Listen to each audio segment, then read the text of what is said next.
Hello everyone and welcome back to the channel. Today we have a wild story that has recently re-emerged into the spotlight. This incredible and true story is that of the largest car theft in history. In the annals of international trade history, tales of unprecedented deals and unexpected consequences often emerge. But the curious case of how 1,000 Volvos found themselves in North Korea is a story that transcends mere commerce. It is a narrative that intertwines trade, finance, and diplomacy in a most unconventional manner. It all began in the mid-1970s when Sweden, eyeing the potential of a new up-and-coming market, embarked on an ambitious trade deal with North Korea. Of course, nowadays everyone knows about North Korea's economic situation. The so-called Hermit Kingdom is essentially shut off from the rest of the world, and most, if not all, the money they do make goes to the supreme dictator Kim Jong-un.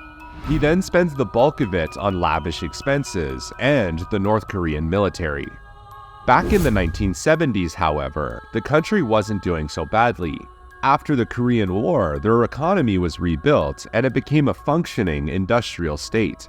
Still very aid-dependent, but a trade deal with them wouldn't seem like such a bad bet under the circumstances.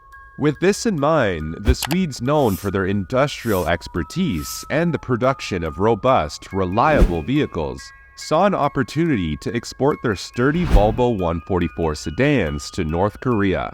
These cars, renowned for their durability, were believed to be ideal for a country starting its ascent in industrial development. And so a deal was struck in 1974 between Volvo representatives and Kim Jong-un's grandfather, Kim Il-sung. The monumental trade deal was estimated to be around $70 million for over 1,000 Volvos and some heavy-duty equipment. They were distributed to those loyal to the royal party and became a status symbol within the country, since North Korea had never had an abundance of personal vehicles.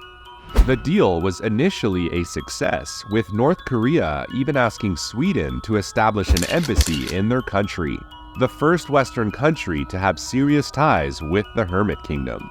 Unfortunately though, the initial euphoria surrounding the trade deal soon gave way to an unforeseen turn of events.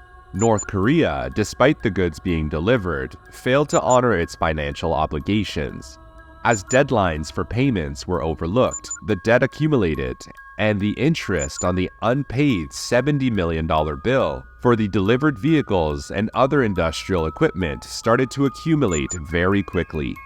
The newly appointed Swedish ambassador, upon arriving at his new post, realized the gravity of the situation.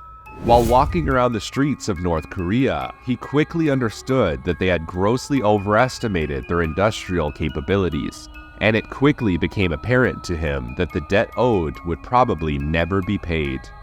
Luckily for Volvo, however, they had insured their deal through the Swedish government and was reimbursed fully, leaving the burden of the payment onto the country.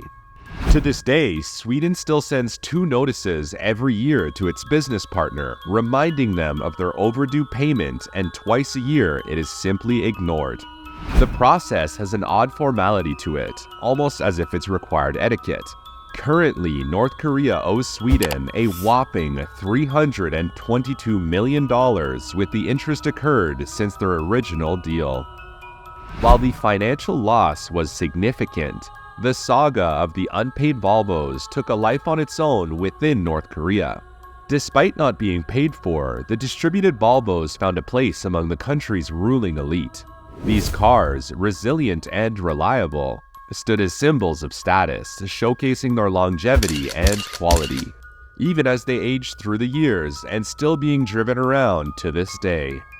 This unusual scenario didn't just represent a financial transaction gone awry. It became the foundation for a unique diplomatic relationship between Sweden and North Korea. Sweden's consistent attempts to collect the debt inadvertently paved the way for a level of trust and communication not typically found between two countries with such different ideologies. The unpaid bill for the Volvos, dispatched biannually, became an interesting form of diplomatic leverage, serving as a gentle reminder of the commitment and trustworthiness Sweden sought to maintain. This role proved particularly valuable in fostering diplomatic relations, transcending the boundaries of financial transactions to establish a long-standing communication channel with an otherwise secluded nation. Sweden serves as the protecting power in North Korea for the US, Canada, and Australia. When a citizen of these countries gets in hot water in North Korea, the Swedes are often able to set up a solution.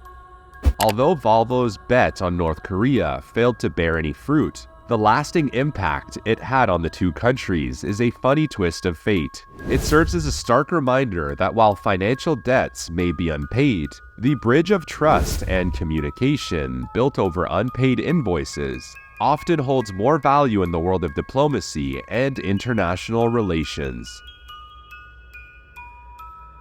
Thank you for watching today's video. If you enjoyed, please consider subscribing, and hopefully we will see you in the next one.